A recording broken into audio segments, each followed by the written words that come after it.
Boa noite, pessoal. Bem-vindos à nossa casa. Meu nome é Lídia. Nós do Beirut ficamos muito felizes com a presença de vocês.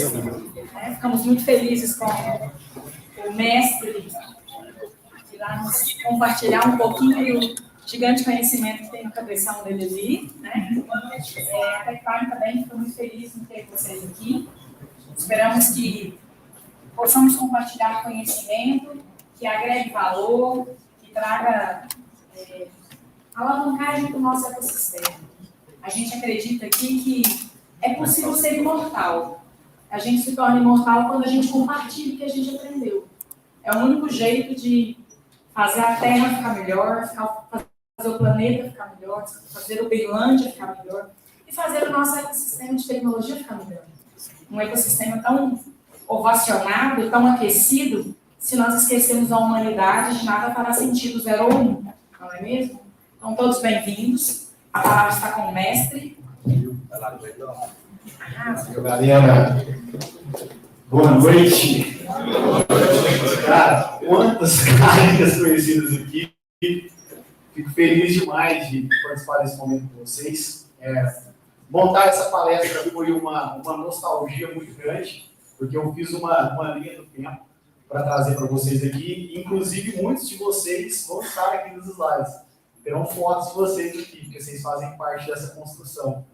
Então, hoje vai ser um momento que eu acredito que vai ser muito rico para trazer um pouco da minha visão aqui sobre o design thinking, como vocês podem utilizar isso no dia a dia, e principalmente como isso pode gerar valor para a vida de vocês. Eu fiquei muito preocupado com isso. Porque, cara, como que isso pode gerar valor além das empresas, além dos negócios, além dos produtos, como que isso pode gerar valor para a vida de cada um que vai estar lá. Então, eu fiquei pensando muito nisso. Então, eu espero fortemente que essa noite seja uma noite muito rica para todos nós.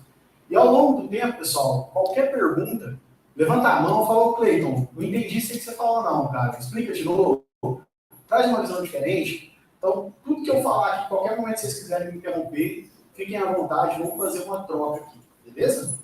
E aí, só para poder setar um pouco aqui do público, quem que já foi meu aluno?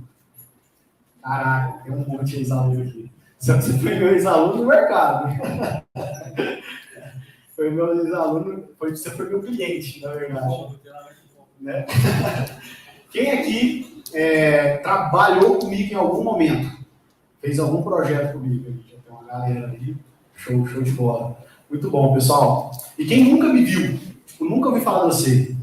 Tem uma galera também. Sucesso chegou. Então, para quem nunca me viu também, pessoal, espero fortemente que a gente tenha uma conexão hoje aqui, tá? E, principalmente para quem nunca me viu, se quiser fazer alguma pergunta, fica à vontade. Vamos fazer nesse momento um bate-papo para a gente poder trocar uma ideia, tá? Então, vamos lá, vamos em frente. Opa, esse negócio está passando muito rápido. Vamos voltar aqui.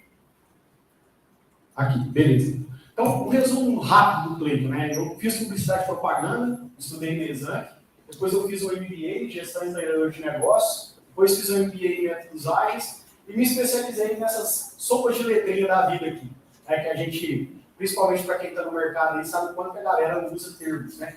Então, Customer Experience, User Experience, Service Design, Product Design, uma série de termos aí que a gente utiliza, mas é basicamente abordagens que a gente vai trazer aqui numa linguagem muito natural para vocês hoje, tá?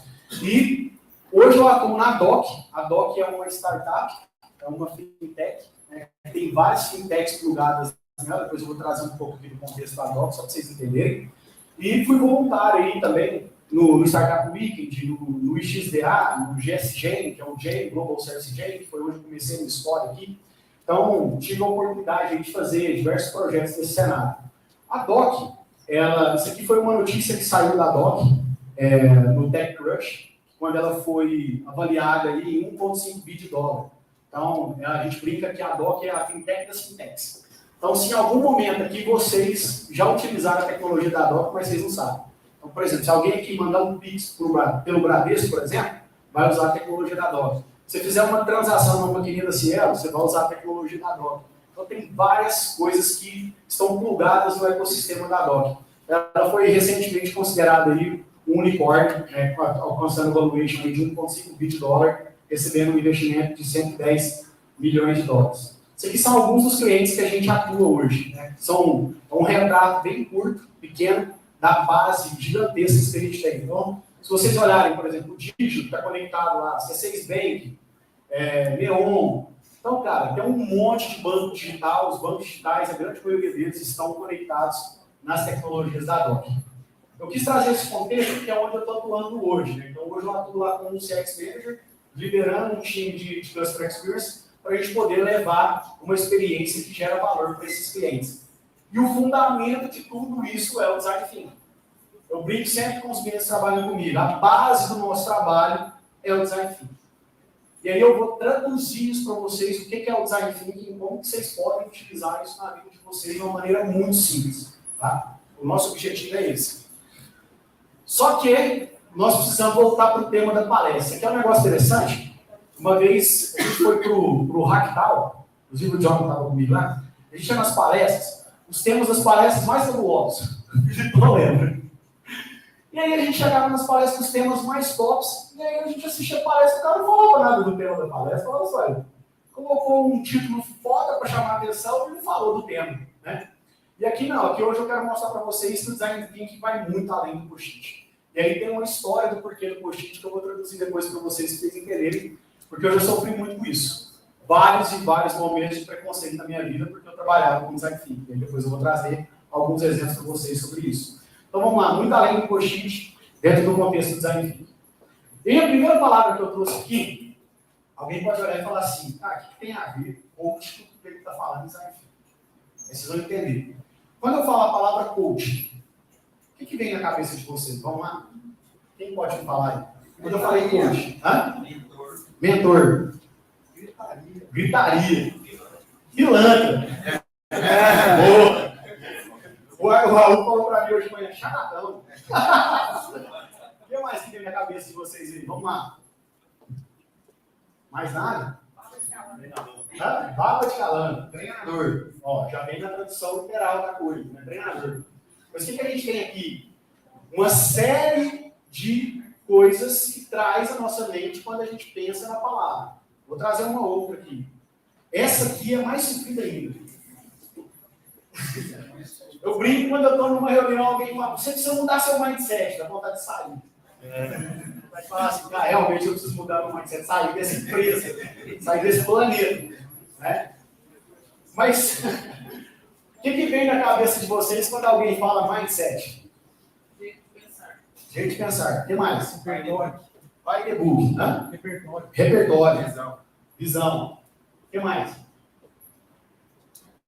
Vamos para as coisas ruins. Para vocês, quando alguém fala, você precisa mudar seu mindset. O que ele está falando. O que ele está falando. Mais alguém? Papinho. Arrogância. E aí, quando a gente fala de design thinking, acontece a mesma coisa. Muitas vezes, quando eu falo de design thinking, todos esses pensamentos negativos, quanto do coach, quanto do mindset, vêm no termo design thinking. Que é o arrogante, é o pilantra lá. Vai vir um cara do post-it falar post-it aqui. Um monte de preconceito por trás do conceito. Só que é um conceito que eles formaram. Então, cara, se eu formar a palavra, se eu pegar aqui a palavra coach, que foi a primeira palavra que eu trouxe para vocês, o conceito que está por trás de coach é fantástico. O que é o conceito por trás do coach? Cara, alguém vai me ajudar a sair do ponto A para chegar no ponto B. Esse cara vai me mentorar, ele vai me contribuir com a minha vida. Esse é o conceito. Só que o que acontece no mercado? As pessoas usam isso de maneira totalmente pejorativa e errada. E aí ferra o rolê que teoricamente deveria ser top. Quando a gente pensa no mindset, é a mesma coisa. O conceito por trás do mindset é fantástico. Que é eu conseguir, de alguma maneira, mudar a forma como eu penso. A configuração da minha mente. Se eu conseguir pensar de uma maneira diferente da forma como eu penso atual, isso é fantástico. Qual que é o problema? A maneira como as pessoas aplicam isso no dia a dia. Quando a gente vai para o design thinking, é a mesma coisa. A abordagem do design thinking, o que o design thinking tem como pilar, é fantástico. Só que a maneira como o pessoal usa o design thinking destrói o conceito. Destrói o tema. E cria nas pessoas o quê? Uma coisa de que isso é ruim. Isso aqui não gera valor, né? Por que não gera valor? Porque quem está aplicando, quem está usando, quem está colocando isso no dia a dia, está fazendo da maneira errada. Eu lembro que num determinado momento da minha carreira, design thinking era santo caminho. Era assim, tinha um problema, cara, chama um menino lá que ele faz workshop design thinking e resolve isso aí. O workshop design thinking era a solução para tudo. E não é, cara. Não é. A gente vai ver isso aqui. Então, para muitas pessoas que, de alguma forma, eu estou aqui falando sobre isso, pode estar assim, beleza, então, Cleiton, o que é isso? Como que eu aplico isso? O que isso quer trazer para a minha realidade? Então, traduzindo o conceito do design thinking, nada mais é do que um modelo de pensamento, uma forma de pensar. E é uma forma de pensar no quê? Centrado nas pessoas. Então, o que eu estou falando aqui? Que eu preciso criar uma maneira de me conectar com outro ser humano. E eu preciso fazer com que a minha mente esteja conectada com esse outro ser humano. Como que eu faço isso? Eu faço isso através de alguns pilares. São 3 básicos. O primeiro deles é a empatia. Que aí também, se eu falar de empatia aqui, vocês podem conectar com o mindset, com o coach, que é a mesma coisa, que tem um monte de gente que usa isso de uma maneira totalmente equivocada. Então, basicamente quando eu vou criar um produto ou serviço, eu preciso me conectar com quem está usando o meu produto ou serviço. Eu preciso ter empatia, a capacidade de me colocar no lugar dele. E muita gente olha a empatia como algo negativo, no sentido de que eu preciso só sentir a dor do outro. Não, eu posso ter uma empatia positiva também. Né? E o próximo é a colaboração. Opa, é muito rápido. Então, eu tenho empatia e o próximo é a colaboração. Que é a capacidade que eu vou ter de me conectar com diversas pessoas distintas, às vezes que eu nem conheço, para poder buscar a criação de algo novo. Então, eu preciso colaborar. Não vou ser um gênio da história para criar algo sozinho. A gente precisa criar junto, colaborar. E eu preciso fazer o quê? Experimentar. Ou seja, colocar numa massa, tirar do papel. Então, não é o mundo das ideias, é o mundo da execução. É prática. Então, se a gente olhar esses 3 pilares do Design Thinking, eu brinco que são 3 lentes do Design Thinking. O que é uma lente? É como se eu estivesse colocando um óculos a partir de agora e começasse a pensar assim para tudo que eu fosse criar. Então, o óculos da empatia, o óculos da colaboração, o óculos da experimentação. Então, são lentes que a gente precisa colocar para poder configurar a nossa cabeça para pensar a respeito disso. Então, qual que é a configuração de um cérebro que pensa com Design Thinking? É um cérebro que pensa de maneira empática, colaborativa e experimental. É o cara que quer fazer acontecer, testar, coletar várias ideias, testar várias hipóteses e fazer com que aquelas hipóteses, em alguns momentos, sejam invalidadas. Porque o objetivo aqui é invalidar as hipóteses, não necessariamente validar. Qual que é o desafio que a gente tem aqui? Eu trabalhei como PM em algumas empresas, como Product Manager, e qual que é o problema da galera que trabalha principalmente como PM? Ele parte do princípio que ele tem as respostas. Eu já sei o que o meu cliente precisa. Eu já sei qual tecnologia que eu preciso desenvolver. Eu já sei qual que é a solução. E faz aquilo que está na cabeça dele. Só que em nenhum momento ele foi lá tentar validar as hipóteses que ele tinha antes de criar o produto. E é basicamente isso que a gente faz utilizando as abordagens do Design Thinking. Então a primeira coisa que eu falo para o meu time, em vários projetos que a gente atua, e eles estão aqui, depois vocês podem perguntar se é verdade ou não, a Paula está ali, o Jonathan está aqui, o Raul. Que é o seguinte, entra em qualquer área, qualquer frente que você for atuar, parte do princípio que você não sabe de nada. Fala isso para ele direto, cara, o que você sabe? Nada. Eu sou um esponja, cheguei lá sem saber absolutamente nada. E aí eu preciso fazer o quê? Entrevistar uma série de pessoas. E conversar com o máximo de pessoas que eu puder. Para quê? Para poder entender o contexto que elas estão inseridas. Fala, Du, bem-vindo, meu querido. Você não esperou, cara. Fala, Marquinhos. Ai, como é que eu vou esperar? Tem um monte de gente aqui, ó. Senta aqui, ó, tem lugar aqui, ó. Então, nesse cenário, eu falo muito pro pessoal que cara, começa um projeto, parta do princípio de que você não tem resposta de nada. Você não sabe o que precisa fazer. Você tem as perguntas. Você precisa ter as perguntas. Então, a gente precisa entender o contexto que o outro está inserido antes de propor qualquer coisa. Essa é a ideia fundamental por trás desses conceitos. E aí, quando a gente pensa em negócio, Design Thinking é feito para gerar negócio. A gente usa essas abordagens porque isso gera resultado para a organização. E aí eu vou mostrar para vocês aqui alguns resultados que a gente gerou ao longo desses anos aí. Então, a primeira premissa é que tudo que eu estou criando tem que ser desejável para as pessoas, para o próximo. Então, quando eu crio qualquer coisa, eu tenho que pensar no outro, não em mim. Tudo que eu crio precisa ser rentável para os negócios. Ou seja, a gente está falando de grana, a gente está falando que tem que gerar resultado financeiro. Não é resultado de qualquer outra esfera. Nesse contexto, é resultado financeiro. Não é resultado de marca, não é isso. Não é resultado sustentável, é resultado de dinheiro, grana. Então, nós não somos ONG aqui no cenário de negócios. Não que eu não possa usar o design thinking para uma ONG, posso, inclusive já fiz. Mas, no cenário das organizações, é trazer resultado financeiro. E tem que ser tecnicamente possível, ou seja, tem que existir tecnologia factível de implementação para que isso aconteça. Então, quando eu misturo tudo isso, no centro disso eu tenho o design thinking. Tecnicamente viável, possível, com o que é rentável para os negócios. Então, vamos voltar. O que é design thinking, então, Cleiton? É eu utilizar uma abordagem empática, trabalhando de maneira colaborativa e experimental, partindo do princípio que eu não sei a resposta e que eu vou em busca de validar algumas hipóteses. E a partir disso, eu preciso criar algo que seja desejável para as pessoas, rentável para o negócio e tecnicamente possível. Beleza? O que o design thinking não é? Ferramenta, método. Muita gente confunde design thinking com método. O método do design thinking, o passo a passo do design thinking. Não existe isso dentro do design thinking. Existem algumas ferramentas que nos ajudam nesse passo a passo. Por exemplo, o Double Diamond é uma delas. Mas o Double Diamond não é design thinking, ele é uma ferramenta.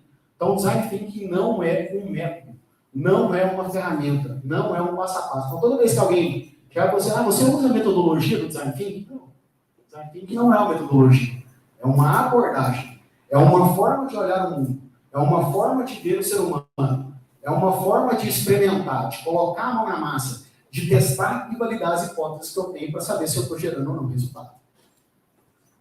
Em termos de conceito, alguém quer fazer alguma pergunta? Quer tirar alguma dúvida sobre isso? Não? Então, se eu pedir para alguém vir aqui agora explicar o que é o design thinking, é de boa? Vamos fazer o teste? Quem quer vir? Boa. Você ficou com medo, né? Seria difícil de utilizar esse método. Seria um público? Como assim? Teria algum público. Me dá um exemplo para eu poder entender. Exemplo, a gente pode utilizar como empresas, pessoas, como mundo civil, cliente ou desenvolvimento privado. Você pode usar isso para qualquer coisa, até para a sua vida. Vou te dar um exemplo. Eu uso o design thinking na minha vida o tempo inteiro. Vou trazer para o relacionamento que você pode ver que você vai poder aplicar isso em qualquer coisa. Eu aplico isso com a minha esposa está aqui. Eu sou o cara mais empático com ela. Eu sento e faço o que? Eu ouço. Eu preciso ouvir. Então, no relacionamento, a principal característica que você tem que ter é saber ouvir. E aí tem isso lá na frente. Porque o que a gente tem hoje? Uma sociedade que está fadada a falar. Repara para você ver. Seus amigos não querem te ouvir, eles querem falar, eles te ligam para falar. E é muito difícil você ter amigos que estão dispostos a te ouvir. E agora você pensa no cliente. Quem está disposto a ouvir o cliente? Se você não está disposto a ouvir sua esposa, você vai ouvir o cliente? A gente fez uma reunião essa semana. Paulo, me lembrei, foi com a Tech Prime ou foi com o Neon? A gente falou assim, foi Neon? Ninguém nunca fez o que vocês estão fazendo aqui comigo. Banco Neon. Essa semana. Ninguém nunca fez o que vocês estão fazendo. Sabe o que a gente fez? A gente falou assim, eu até arrepio, porque, cara, é tão básico. A gente sentou com ele e falou assim, cara, conta pra gente aí, quais são os problemas que você está tendo aqui? E o cara começou a soltar. Batendo, soltando, falando um monte de problema. E aí, no meio da reunião, ele falou assim, gente, eu queria agradecer a vocês. Mas nós, por quê? Porque ninguém nunca fez isso aí que vocês fizeram. Ninguém nunca teve a capacidade. A gente olha para o nosso relacionamento, e eu uso o design thinking na minha vida o tempo inteiro. Cara, isso é muito louco, virou um negócio automático em mim. Então, eu fico me colocando no lugar das pessoas direto. Tipo assim, cara, como é que aquela pessoa está se sentindo? O que está passando na cabeça da pessoa? E é o tempo todo. Por exemplo, hoje mesmo eu liguei para o Duva. Eu liguei para o Duva. Teve umas mudanças na sua área, como você está sentindo? Me conta aí. Ouvi ele uns 15, 20 minutos. E ele me contou tudo. Eu falei, cara, estou em paz com o Duva agora. Por quê? Porque ninguém faz, às vezes, isso pela gente. Então, como que eu posso, no primeiro momento, me conectar com o outro? Ouvindo. Então, parar para pensar nisso aqui, dentro de qualquer negócio, dentro da sua vida, cara, é extremamente aplicável. Então, se você for criar qualquer produto, qualquer serviço, em qualquer segmento, a primeira coisa que você tem que fazer é parar para ouvir as pessoas com as quais você precisa se relacionar, com as quem você vai criar a solução. Respondi sua pergunta? Opa!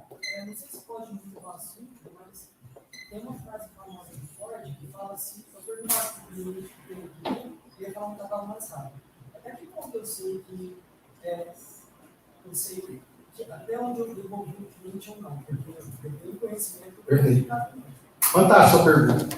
Pelo meu histórico, e eu já rodei centenas de workshops, depois eu vou trazer aqui um pouco disso, o que eu vejo? As pessoas não são boas em criar soluções. Não são boas em gerar ideias.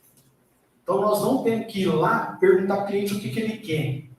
Cara, o que você espera? Qual que é a sua solução? Qual que é a solução? Ele não vai saber a solução. O que ele sabe falar? Ele sabe falar da dor dele, do problema que ele tem.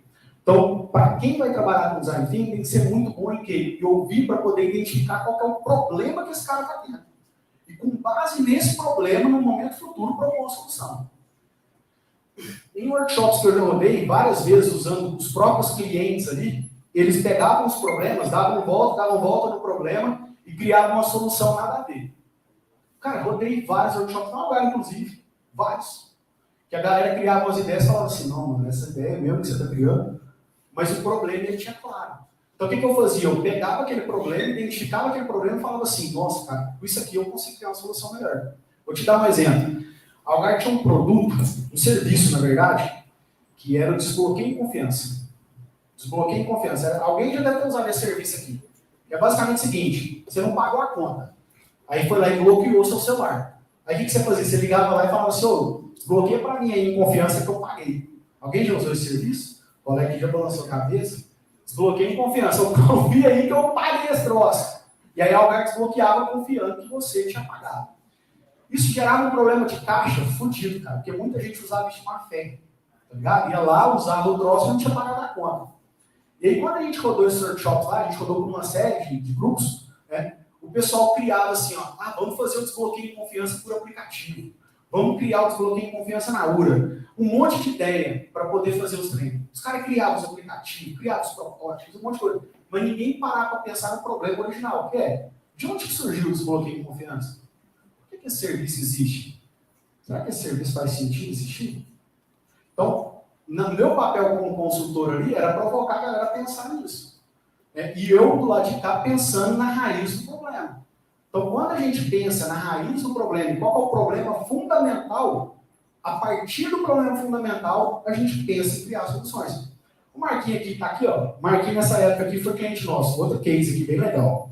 A gente estava construindo um aplicativo da Algar para criar uma solução final ideal do web. Você lembra, Marquinhos? A gente criar as telas e fazer nas telas. E a gente chegou num problema que era o seguinte. A gente precisava criar uma tela de gestão de dados de internet. O que era a tela de gestão de dados? O usuário precisava entrar no aplicativo e saber o quanto de dados que ele tinha usado. Então eu usei, meu plano é de 5 GB, eu usei 4 GB. E aí ele tinha que controlar isso pelo app. O que a gente fez? A gente foi, cara, e começou a olhar para os outros apps, como que eles faziam a gestão dos dados. E aí a gente olhou para um monte de app. E a gente conversou com alguns usuários para entender como que eles faziam a gestão desses dados. E aí, pensando na gestão de dados, a gente começou a pensar no que era o problema. Cara, o que era o problema? O problema fundamental era ter que gerir os dados. E aí a gente chegou nessa pergunta, falou, cara, será que o cara quer gerir dados? O cara não quer gerir quantos dados que ele consumiu. E aí foi onde que veio o estado. Qual que é a melhor forma de gerir os dados que eu consumi? Não gerir os dados. Por exemplo, você olha lá quanto que você gastou, quantos mega que você gastou de Wi-Fi? Tipo, hoje eu baixei 2 GB do meu Wi-Fi. Você não controla isso. E aí, qual que foi a solução final ideal que a gente achou? Qual que é a melhor forma desse cara controlar os dados? Não controlar os dados. E aí a gente levou a provocação de, cara, vamos criar um plano de dados limitados? Quando a gente levou essa provocação, todo mundo fez o quê? Vocês é louco. Você não vai funcionar nunca. Ficou 1 ano. Só depois de 1 ano que a Algar lançou a promoção de dados limitados. Ou seja, o usuário não quer controlar os dados. Fala, Marquinhos. Atrás foi se tinha algum público difícil, se era mais difícil de aplicar isso com algum tipo de público. Eu acho que o público mais difícil para aplicar qualquer boa intenção dessa é quando o cara não quer ouvir. Quando ele acha que já tem a solução pronta. E quando ele acha que o que ele já está fazendo é rentável, aí é muito difícil. Então, até a minha pergunta que eu queria emendar, se eu for falar na frente também, é sobre essa forma de você ter o buy-in. Você trabalhou com consultor em várias empresas, para se... eu não vou falar aplicar, né, porque senão eu vou estar falando que isso é uma metodologia e a gente já aprendeu que não, mas para que você tenha essa abertura para ter essa forma de pensar e agir, para tentar mudar realmente as coisas e questionar as coisas, às vezes, na base. Porque se você não tem o buy-in da alta gestão, por exemplo, você acaba... Esse é o problema. Você acaba tentando conversar com as pessoas, e essas pessoas são limitadas, porque elas não têm conhecimento, e você não vai ter abertura para entrar em outras questões da empresa. E você acaba não tendo acesso a informações que são cruciais para isso dar certo, ou para qualquer coisa dar certo, porque os caras acham, por forma de conhecimento, alguma coisa, bem que te isola, te coloca ali, como no caso, pegando o exemplo de consultoria, cara, pega esse grupo de pessoas aqui e nós temos uma visão parcial do problema, alcance parcial dos clientes e das dores, né? E você acaba não conseguindo. Porque você é tipo como louco, às vezes, né? Você fica ali no meio, no mínimo, máximo local. Né? Cara, aqui já tem duas coisas que já aconteceu comigo. Uma em alguns momentos eu tentei fazer desbravar sozinho. E eu era tipo como louco, em vários momentos. Um cara que tá viajando na maionese. Por exemplo, tinha um cara lá na Algartec um dia e ele falou assim, chama aquele menino lá que fica desenhando solzinho, coraçãozinho, estrelinha.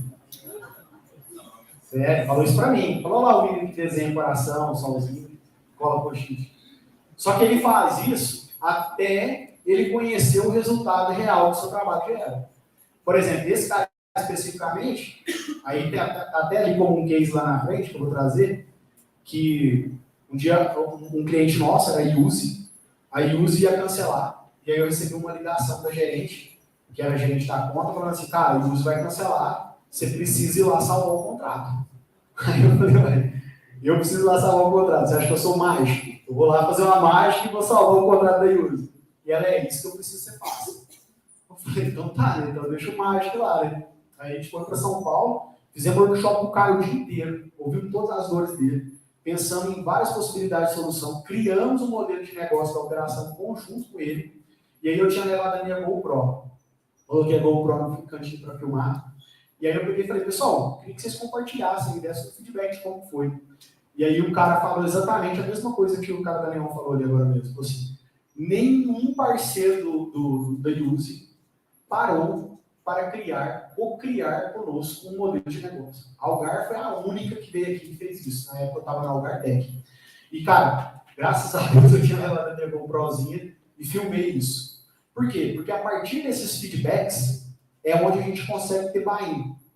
Então, eu consegui mostrar muito do valor do meu trabalho pegando feedback de cliente. A gente fez um workshop na DOC recentemente lá na área jurídica. Na hora que a gente terminou, eu perguntei, falei para o diretor jurídico, falei, cara, você pode dar esse feedback de como foi hoje? E aí o cara foi e deu feedback. E eu registro isso, gravo isso. Então, isso é uma das fontes que me traz para falar com as lideranças especificamente o resultado, o valor que isso gera. E aí, quando a gente pensa em alto escalão e da base, eu já fiz os dois movimentos. Por exemplo, no Grupo Real, que o nosso amigo está aqui, para entrar lá, eu fui direto no CFO. A negociação foi com o CFO. Então, veio do CFO para baixo. Então, top-down. A galera fez todo o treinamento, inclusive o nosso amigo está aqui hoje, né? Quer dizer, que gerou valor lá. Então, top-down. E eu já fiz em vários momentos, até na Algar, inclusive hoje a gente faz isso na DOC, da base para cima. Faço também. Por quê? Porque o que a gente tenta vender? Propósito. Propósito. Tudo que a gente faz, a gente tenta colocar que existe um motivo pelo qual nós estamos fazendo aquilo. E o motivo pelo qual nós estamos fazendo é o quê? Gerar valor para as pessoas. Trazer grana para a organização. E criar coisas que são tecnicamente possíveis. Então, tudo isso aqui, galera, está no nosso radar o tempo inteiro. Então, a gente consegue levar isso para as áreas e consegue fazer com que elas engajem nessa causa com a gente e a gente consiga trabalhar. Lá na DOC, a gente fez um monte de projeto que a liderança nem sabia da existência dele. Na hora que estava entregue, o cara viu. A gente fez um para um cara que é o nosso gerente de operações, o diretor de operações. A gente fez uma página no Confluence com todos os clientes, tudo documentado. O Raul tocou esse projeto. Fez tudo, cara. O cara nem sabia. A equipe dele, junto com a gente se uniu, construiu e entregou. Só depois o cara ficou sabendo. Então, existem as duas maneiras de fazer. Eu posso fazer top-down, alinhado com a minha gestão de cima, ou eu posso fazer orgânico, de baixo para cima. Orgânico, de baixo para cima, dá mais trabalho? Dá. Mas funciona. Funciona. Tem vários cases desses. Mais alguma pergunta, galera? De boa? Então, vamos avançar aqui. Vamos lá, então. Agora, eu vou tentar ser bem rápido para poder mostrar um pouco de como que a gente consegue gerar resultado usando o Design Thinking, que afinal de contas é o que a gente veio fazer aqui. Esse aqui foi um dos primeiros projetos que a gente conseguiu tangibilizar esse resultado. Foi no Triban, e aí foi legal. Por que eu falei que foi uma nostalgia fazer essa palestra aqui, montar esse conteúdo? Que eu recorri ao Facebook, cara. E fazia muitos anos que eu não entrava no Facebook. E eu fui no Facebook olhar as publicações e, historicamente, o que tinha acontecido na minha vida ali, de algumas coisas. E eu achei essa postagem que eu fiz no Facebook lá em 2017, abril, que era quando a gente capacitou lá mais de 20 turmas, foram mais de 100 pessoas, a gente capacitou em Design Thinking. Então foram mais de 20 projetos, e esses projetos, depois do programa ter rodado, a gente tinha capturado, a gente tinha colocado as alavancas de resultado, e ele gerou mais de 2 milhões de dólares na época do Triban, de resultado financeiro. E aí, aqui no texto até fala, o mais impactante dessa história não é o que pode ser mensurado, mas é a forma como as pessoas que trabalham lá mudaram o seu pensamento. E é exatamente nisso aqui que eu trabalhei durante a minha vida toda, porque eu acredito muito nisso. Então, todos os projetos que eu fiz foram com base nisso. E aqui em 2017 foi o primeiro projeto que eu tive a capacidade de colocar tecnicamente de uma maneira mensurável e mostrar o resultado que o nosso trabalho gerava. Só que não começou aqui. Começou lá atrás. Começou lá em 2013. Então, se eu olhar aqui, essa foto aqui foi o primeiro dia que eu participei, foi quando eu conheci o Design Thinking.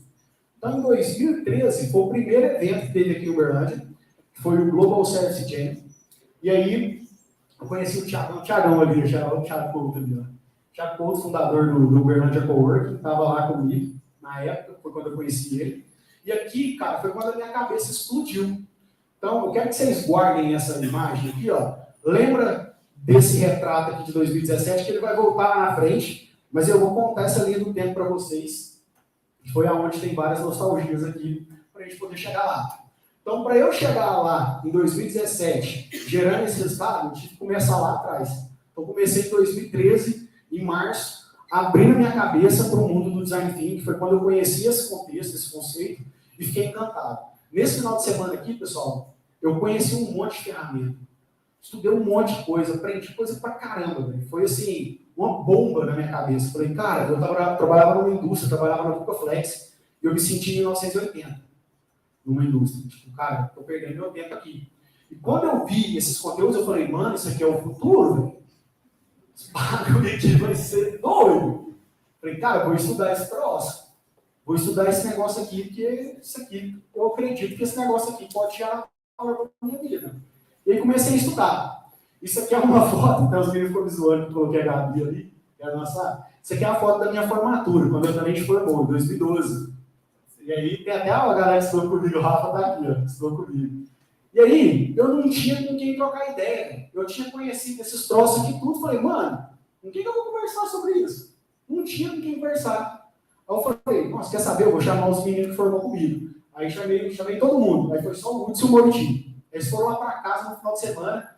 Eu falei, mano, eu preciso ensinar para vocês tudo que eu aprendi. E comecei a mostrar para os caras, velho, aprendi essa ferramenta aqui, olha aqui, essa aqui é a persona. Olha, isso aqui é a jornada, cara. Esse aqui é o Double Dime, ó, esse aqui é o Canvas, velho, vamos criar um Canvas junto? A gente foi criar o Canvas e os caras ficaram assim, encantados com aquele troço. Eu falei, mano, eu preciso contar isso para mais gente, preciso compartilhar isso com mais pessoas. E aí, isso aqui, ó, quando eu vi, eu falei, caraca, mano, eu tava muito sozinho. Cadê? Volta aqui. Cadê? Voltou. Aqui. Eita. Eu tô apanhando com esse troço. Vem cá, filho.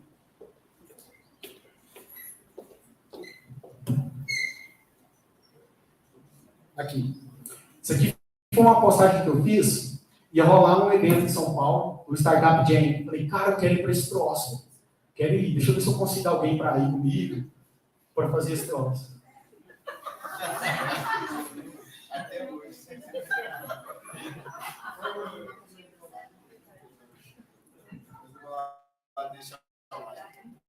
Nenhuma curtida, nenhum comentário. Fiquei no vácuo. Por quê? Porque eu estava sozinho. Ninguém queria falar disso. E hoje nós estamos com uma sala aqui que tem, sei lá, mais de 80 pessoas falando design thinking. Olha que bizarro.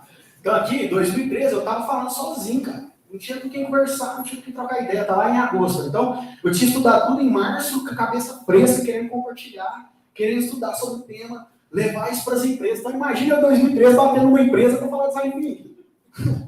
Os caras falaram, não, filho, volta para casa. Ó. Eu fiz isso com os médicos. Os médicos falaram, não, filho, que nós é Deus, filho. Não precisa ser não. Tipo isso, que o médico acha que é Deus, né? Mas aí, eu peguei e falei assim, não, mano, é possível que é só eu que curto esse troço. E aí eu conheci esses caras aqui. Opa, esse negócio tá realmente aqui. Aí eu conheci esses malucos aqui, logo na sequência, a gente vai olhar a data ali, ó, 22 de agosto de 2013. Esse foi o primeiro evento startup que teve em Uberlândia. Fases de startups eficazes. Primeiro, todos. Vocês olham esse cara aqui, ó. Alguém reconhece esse cara aqui? Tá bem passado, mas alguém reconhece esse cara aqui? Não? Alguém já ouviu falar na Contabilizei? Tá? Esse é o Vitor, fundador da Contabilizei. Nessa época, ele tinha uma parada que chamava Supernova. Era uma aceleradora de startups. E ele era uma das pessoas que veio para o Uberlândia para compartilhar conhecimento de startup. E tem mais uma galera aqui, cara. A foto tá bem ruim, mas tem uma galera aqui que conseguiu alavancar a carreira fortemente. Teve um cara aqui, inclusive, que é o Erlen, o Chitão já trabalhou com ele, tá ali, tá junto. O Erlen, nesse evento, eu vi a palestra dele e falei assim, mano, eu quero ser amigo desse cara, velho. Esse cara é muito bravo, velho. Eu vou ser amigo dele. E aí, acabou o evento, nós fomos para um bar, chegou no bar, eu esperei todo mundo sentar. Quando todo mundo sentou, eu vi onde ele ia sentar, eu fui e sentei do lado. Falei, mano, eu vou virar amigo desse cara. Aí sentei do lado dele, e aí nós começamos a conversar, ele falou assim, o que você faz? Eu falei, cara, eu monto uma empresa, eu trabalho com inbound marketing. Ele, o quê? E eu, com inbound marketing. Eu falei, não, mano, conheço ninguém que fala sobre isso. Eu falei, agora é eu. E aí, cara, nós viramos amigos pra caramba, porque ele também não tinha com quem conversar, entendeu? Então ele não tinha com quem conversar, eu não tinha com quem conversar, nós viramos amigos. Então aqui, cara, começou uma amizade muito massa, que aí começou a surgir vários projetos, a gente começou a fazer um monte de projetos juntos. Foi uma virada de chave na minha carreira ter me correlacionado com ele ali. Muita gente ele conhece ele, um cara fantástico. E aí comecei a me conectar com várias pessoas. E aí o Marcelão foi meu professor, ali Marcelo Cunha. O Marcelo foi meu professor no exame. Eu um dia cheguei no Marcelo e falei, Marcelo, eu estou estudando uns treinos diferentes, eu queria te mostrar. Aí ele, olha, Cleiton, traz lá. Aí fui, mostrei tudo pro Marcelo, falou, não, cara, você tem coragem de dar uma aula sobre isso, fazer uma oficina? Eu falei, tem demais. Aí essa foi a minha primeira oficina, lá na Exame. Aí eu fiz uma oficina de design thinking lá pra galera, foi muito massa. E aí depois eu estava fazendo MBA. E aí no meu MBA tinha um módulo de inovação e criatividade, que eram 10 aulas. Aí o Marcelo falou para mim, dá uma aula de design thinking lá pra galera? Eu falei, demorou. Aí eu dei a primeira aula, eram 10 aulas, eu dei 10 aulas. Eu fiquei o módulo inteiro dando aula de design thinking lá pra galera. E foi muito massa, porque eu era um aluno dando aula. Então isso foi um marco também muito grande na vida. Depois que a gente fez o Sustainability Jam em novembro, depois eu fiz uma aula no BGE, que é quando a galera está formando no exame, então eu tive a oportunidade de fazer isso lá. Depois a gente organizou mais um Jam em março de 2014, e aqui tem uma história que é interessante, foi meu primeiro cliente. Então, eu tinha ensinado algumas pessoas, mas eu nunca tinha vendido isso. E o primeiro cliente que eu tive foi a Cinco Cerrado. Alguém conhece a Cinco Cerrado aqui? Cinco Cerrado fica no final das jornadas lá hoje. Uma bike shop gigantesca. Mas eles não começaram, eles começaram numa garagem. Isso aqui é uma garagem. Tem uma foto aqui, ó. Isso aqui, ó, a garagem. O cara começou na bike shop na garagem e ele acreditou no poder do design thinking nessa época. E a gente trocava muito ideia e desenhava um monte de coisa. A gente fez uma série de workshops lá. E aí a gente saía, teoricamente, hoje essa aqui é um pouco da bike shop dele de hoje, gigantesca. É uma das melhores de Uberlândia. E aí, aqui tem uma coisa que é interessante, que eu quis trazer aqui no paralelo, que é o seguinte. A Inspire, aqui ó, 14 de abril de 2014. A nossa marca ficou pronta dia 15 de abril de 2014. Ou seja, a gente tinha um cliente antes de ter a empresa. Então a empresa surgiu por causa do cliente. Então, mais uma vez, colocando o design thinking na prática, que é o quê? Testar e validar. Vamos colocar na mão, na massa. Vamos ver se tem valor. Gerou valor? Gerou valor. Cria empresa. Então foi isso que a gente fez na prática. Então muita gente hoje fala assim, nossa, eu vou criar um puta do modelo de negócio. Primeira coisa que eu pergunto, quantos clientes você tem? Quantos clientes você entrevistou? Quantas pessoas você tem para poder comprar seu produto ou serviço? Não tem. Então volta 10 casas. Vende primeiro, depois você constrói. E aqui, aí começou a fazer sucesso, né? Aí o pai começou a dar entrevista. Desculpa aí, né? Foi mal. Aí a Globo já quis me... Mãe, tô na Globo. Aí tem uma outra coisa que é legal, que é santo de casa não faz milagre. Eu nunca tinha sido convidado para uma palestra. E aí eu fui convidado para uma palestra, só que em Uberaba. A minha primeira palestra foi em Uberaba. Então foi no coworking lá de Uberaba, no Nômade. A minha primeira palestra não foi em Uberlândia, foi em Uberaba. Não consegui fazer sucesso aqui não. Só que aí o que rolou? Eu falei assim, mano, eu quero dar uma palestra em Uberlândia. Nem que eu tenha que organizar. Aí nós organizamos. Então eu falei, vou organizar a palestra e eu dou a palestra. Aí a gente criou o evento. A gente criou o primeiro, esse aqui foi a primeira palestra que eu dei aqui em Uberlândia, no evento que a gente criou lá no coworking. E aí depois a galera começou a chamar. Essa aqui foi a primeira que alguém me chamou de fato. Foi lá pro núcleo de empresas júniores da UF. Aí a gente também levou esse conhecimento lá. E aí não parou mais, a gente foi um monte de coisa. Foi um evento que a gente organizou no Google For Entrepreneurs Week lá em Uberaba, do lado do prefeito ali. Depois a gente organizou mais um Jam, que foi em novembro de novo, o Service Jam. Aí o pai foi para a Globo de novo, na entrevista, porque estava sucesso, no evento que o Paulão criou, o painel de ser humano integral. Lembra, Paulão? Tá aqui o Paulão, criador do evento, tá? O brabo. Aí me colocou na frente e falou, seu vai lá na entrevista lá do evento. Eu falei, demorou, chama. Aí eu fui lá falar sobre o modelo de pensamento, como que a gente muda os pensamentos, como que a gente faz. Aí, cara, foram várias oficinas, várias palestras, enfim. Isso aqui foi o Filipão, Felipe tá lá em cima. Felipe me chamou para essa palestra aqui, você lembra, Felipe? Lá na rua. Então, cara, hoje rolou uma nostalgia gigantesca para montar isso. E aqui, esses meninos que estão ali no fundo, ó, o Arthur e o Felipe, ele trabalhava, quando eu trabalhava no Caflex, ele arrumava os computadores. Ele era o menino estagiário que, quando o computador dava problema, eu chamava ele. E aí, um dia, passou muito tempo, o Felipe me procurou e falou assim, mano, tô com uma ideia. E eu, o que é a ideia? Ele, cara, eu quero organizar um TED. Eu quero fazer um TEDx. Eu falei, Felipe, você nunca fez bosta nenhuma na vida, você quer organizar um TED, velho? Para, filho, faz uma coisa primeiro, depois você organiza um TED. Organizar um TED é complicado, velho. Não, filho, eu quero organizar um TED. Eu falei assim, não, vou fazer o seguinte, faz um evento menor. Chama aí, quem que é essas meninas aí que tá com você? Não, o Arthur, depois entrou o Tomazeira, entrou mais uma galera, enfim. Os caras, por que eu falei assim, não, vocês vão organizar um Jam. E o que é isso, Jam? Eu falei, não, filho, é um evento de service design, voltado para a inovação. A gente fica o final de semana trabalhando de maneira colaborativa, pensando fora da caixa, criando e resolvendo problemas do mundo. Bora! E aí eles toparam, aí eles fizeram. E foi o melhor Jam. Foi o melhor, foi um Jam, assim, incrível. Foi, a gente deu mais de 28 pessoas, eu acho. Um Jam. E aí foram aqui dar algumas fotos dos 2 dias, essa aqui é a foto do último dia. E aí os meninos fizeram esse evento, e aí depois disso, eles fizeram o TEDx. Tem uma foto do TEDx ali daqui a pouco. E paralelo a isso aqui, veio um programa de pré-aceleração que foi o Lemonade. O Lemonade veio para o Uberlândia e a gente escreveu um projeto, a gente foi lá, apresentou. E aí, durante o Lemonade, a gente foi selecionado, estava como participante do Lemonade, a gente estava sendo pré-acelerado. E aí o pessoal da organização estava assim, nós precisamos trazer alguém de Belo Horizonte para falar de design thinking. E começou a falar isso lá, que ia trazer alguém para falar de design thinking. Foi o que aconteceu comigo. Eu dei tanto errado, gente, Todos os negócios que eu fiz ali deu errado. Tools deu errado. A startup que nós criamos lá no Lemonade deu errado. Eu tinha criado uma empresa antes para colar, deu errado. A Speed deu errado. Tudo deu errado. Numa hora, as coisas começaram a dar certo. Essa é a diferença. Então, o que eu quis trazer toda essa história para vocês até aqui em 2017? Tem muito ex-aluno meu aqui que a gente já trocou muita ideia. Mas a grande diferença que eu vejo hoje é a galera que não está disposta a abrir mão de algumas coisas para conquistar algo maior. E outra coisa, vocês têm uma ansiedade. A maioria tem uma ansiedade tão grande. Tipo, eu tinha aluno no primeiro período que já queria ser CEO. Eu falei, calma, velho, você nem estagiou. Você nem fez estágio, cara. E eu tenho que segurar essa ansiedade constantemente, porque a galera quer as coisas muito rápido. O Raul, a gente não estava conversando, ele quer ser promovido.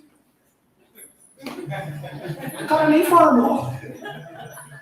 Ele quer ser promovido. Mas calma, Raul, você tem que comer muito sal, mano. Você tem que fazer muito evento, você tem que dar muito palestra, tem que conquistar muita coisa pra você ser promovido, cara. E não, hoje assim, tipo, não, já trabalhei aqui, já sou sênior. Trabalhei um ano, sou sênior. O Valdinho tá aqui, ó. O Valdinho toda semana tem que ligar com ele. Fala, calma, Valdinho, calma, vamos por partes, vamos devagar. Não, Cleitão, já quero virar especialista. Agora, ele entrou na DOC como sênior. Aí ele, não, mano, eu quero ser elite. Quero liderar.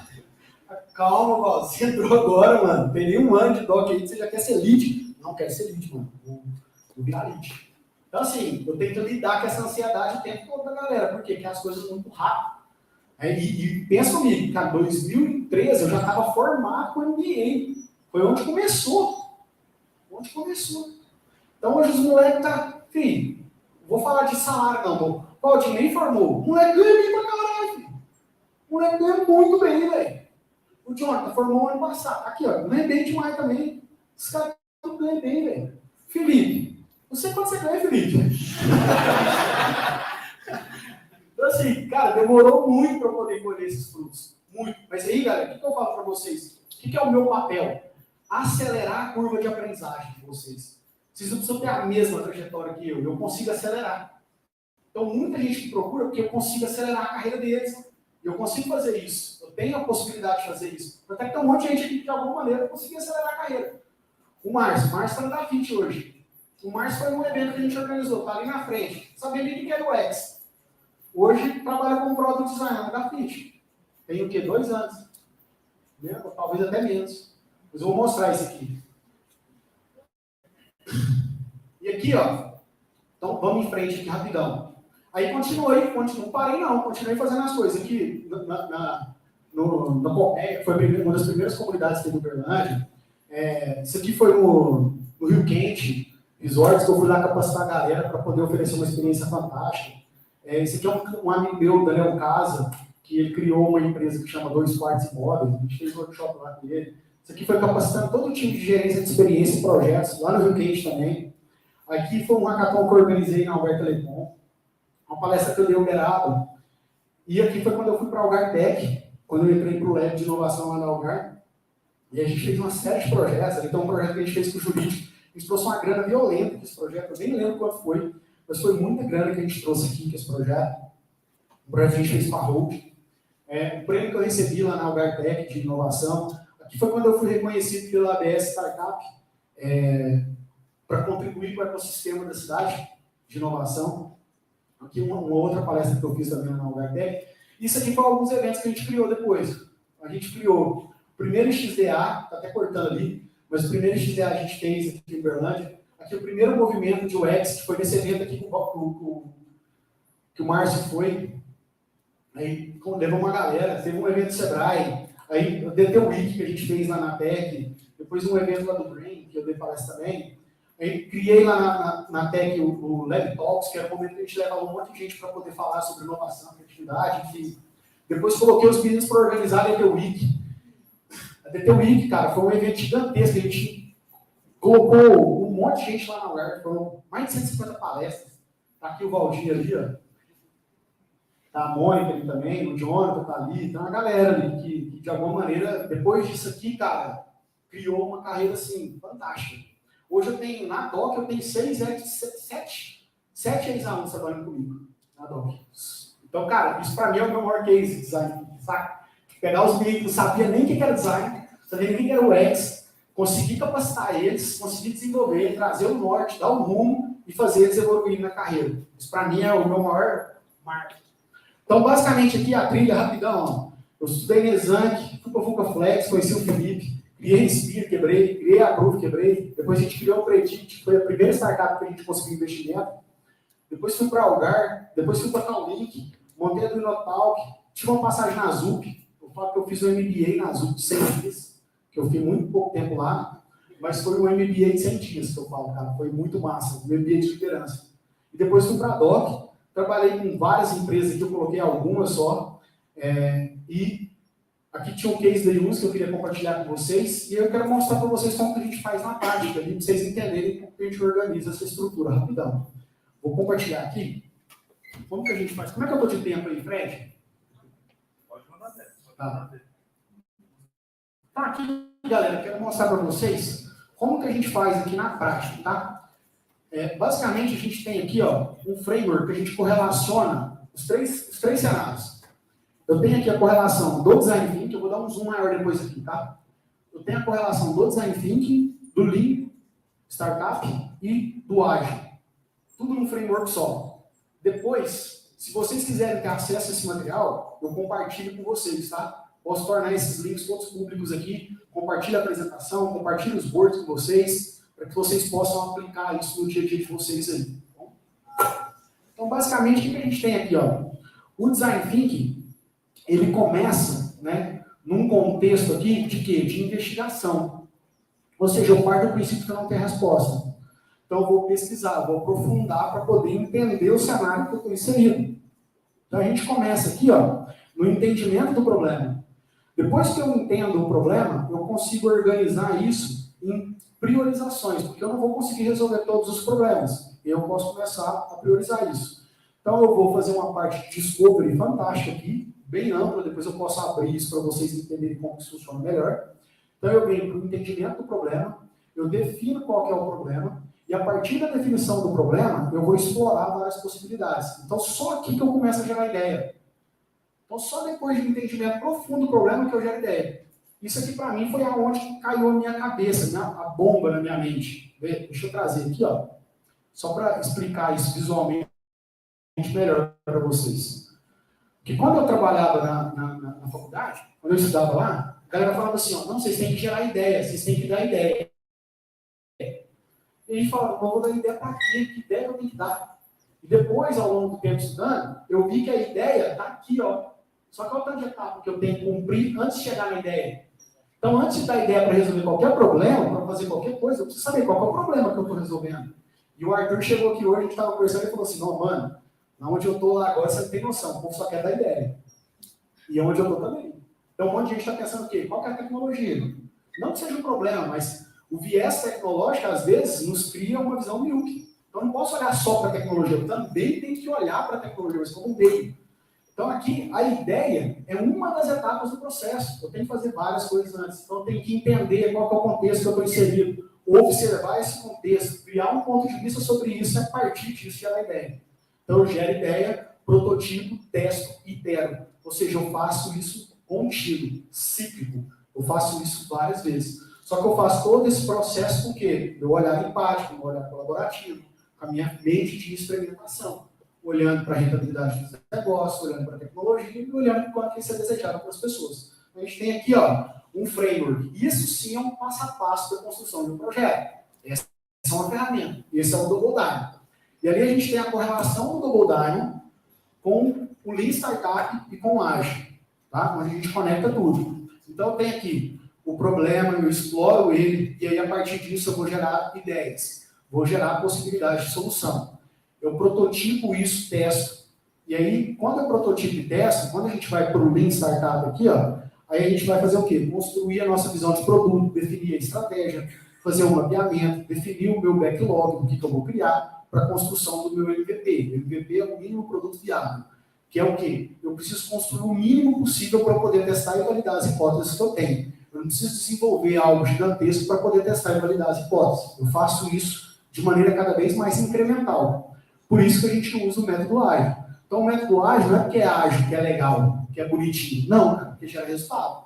Porque o ágil junto com o startup, com o Lean Startup, é o quê? Eu invalidar as minhas hipóteses cada vez mais ágeis. Ou seja, é eu conseguir fazer com que aquilo que eu construí gere ou não valor para as pessoas. Se gera valor, eu continuo construindo. Se não gera valor, eu pivoto, eu aporto, eu volto 10 casas e construo de novo. Então, aqui a gente vem para a construção do backlog, eu vim para os ciclos de interação cada vez mais incrementais para, de fato, chegar aqui no resultado. E aí, no final disso tudo, eu tenho que verificar para saber se eu estou no caminho correto ou não. Geralmente, o que eu faço junto com os meus meninos ali? A gente já começa a pensar nas métricas desde o primeiro momento. Porque a gente já começa a saber o que eu vou querer medir ao longo do tempo. Sem métrica, galera, não rola trabalhar. Sempre falo isso com os meninos lá. Tudo que a gente faz tem que ter métrica. Porque como é que eu vou saber medir se eu conseguir resultado ou não? E muitas vezes a gente até deixa, vamos fazer, um pouco mais lento para definir as métricas. Por quê? Porque pode ser que eu construa um monte de coisa e eu não sei se eu evoluir, se eu sair do caminho, se eu não sair. Então a gente precisa pensar muito como que a gente vai conseguir mensurar esses resultados ao longo desse processo. Tá? Então, basicamente, aqui o que a gente tem? A gente tem um framework que sai do Design Thinking, passa pelo Lean Startup e chega no modelo ágil de implementação. Tá? Essa aqui é um pouco da estrutura que a gente tem do ponto de vista de framework. Aí eu quero mostrar para vocês aqui um case real de um board que a gente fez no projeto lá na McNelson. Tá? Aqui, basicamente, o que a gente fez? A gente montou toda a estrutura, desde da descoberta do problema até a criação da solução, prototipagem e a implementação ágil. E aí eu vou dar um zoom maior aqui para vocês, mas eu vou só dar uma passada, porque o que a gente fez? Eu criei um board e coloquei vários grupos trabalhando simultaneamente. Então, cada framework desse aqui, é um grupo trabalhando. Então, aqui, nesse board do Miro, eu tinha mais ou menos umas 80 pessoas trabalhando simultaneamente, cada um no seu respectivo projeto. Então, é possível de fazer isso. Qual que é a vantagem do remoto? É essa. Eu consigo colocar um monte de gente trabalhando junto aqui. Essa é a colaboração. Então, eu consigo colocar uma galera pensando e co-criando em conjunto, dentro do online. Tudo que a gente fazia remoto, tudo que a gente fazia presencial, a gente consegue fazer remoto, numa boa. Então, hoje a gente trabalha com gente do Brasil inteiro, trabalhando tudo pelo Miro. Hoje, tudo que a gente faz é no Miro. E aqui, basicamente, o que a gente tem como construção aqui, para a gente poder passar mais rápido aqui, para vocês entenderem. Vou pegar um qualquer, que basicamente, o que é a primeira coisa que a gente faz? A gente define qual que é o problema que a gente vai querer resolver. Então, aqui, nesse caso especificamente da McNelson, o que a gente fez? A gente colocou entender de maneira profunda as dores e problemas que vocês vivenciam na McNelson, para que depois possamos pensar em soluções. Então, a gente estava pensando em dor, seja ela dor interna, seja ela dor de cliente. Tá? A partir disso, a gente mapeou todos esses problemas. Aqui estava cheio de problema. Com base nesses problemas que a gente mapeou aqui, a gente veio aqui e organizou eles. Então, são clusters, a gente cria clusters, grupos de informações que se parecem. Então, a gente clusterizou esses problemas. Então, tem vários grupos de problemas aqui. A partir desses problemas, a gente define um ponto de vista. O que é o ponto de vista? Todo mundo do grupo tem que estar conectado com a mesma função. Ou seja, todo mundo tem que saber qual que é a definição do problema que a gente está trabalhando. Definiu qual que é o problema, aí sim eu vou gerar ideia. Aí a galera vem, faz uma gestão de ideias aqui, geração de ideias, a gente gera um monte de ideia. A partir dessas ideias, a gente prioriza essas ideias, porque a gente não vai conseguir executar todas.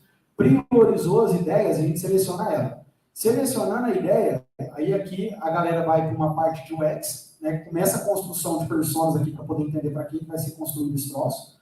Aí a gente cria um protótipo, os protótipos não estão aqui, porque a galera cria os protótipos fora, mas cria o protótipo, testa, itera, coleta feedback. A partir do teste, de coletar feedback, aí a gente vai para o ágil.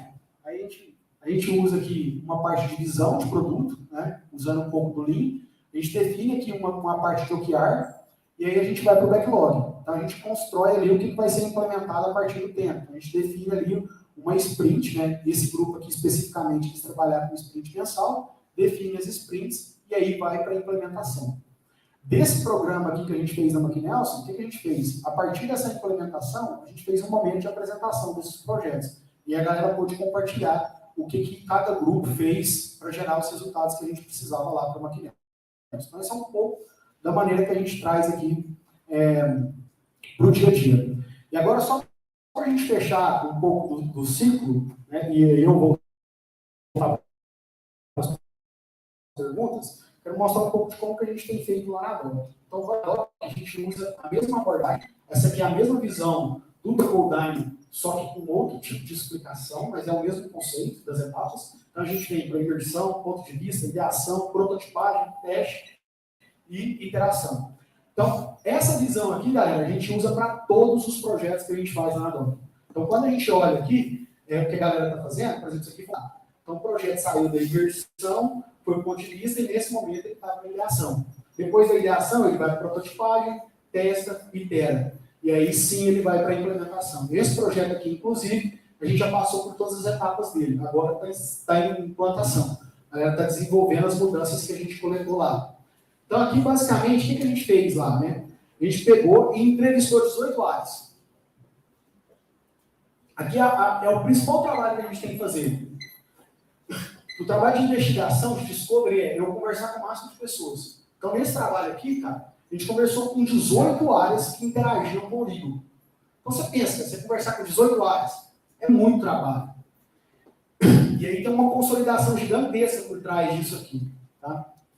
Consolidamos essas 18 áreas, 18 entrevistas com 18 áreas distintas, a gente foi lá e mapeou 88 dores diferentes, fora as dores que convergiam. Então, tem dores de áreas que é a mesma de uma área para outra. A gente achou 88 dores diferentes aqui. A gente organizou essas dores em alguns clusters e, a partir disso, a gente criou 22 cards para criar um momento de ideação.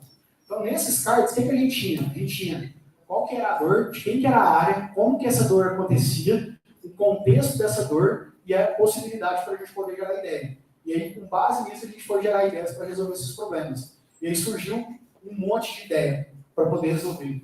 E aí, a partir disso, a gente foi lá para a prototipagem para poder criar a solução que a gente tinha desenvolvido.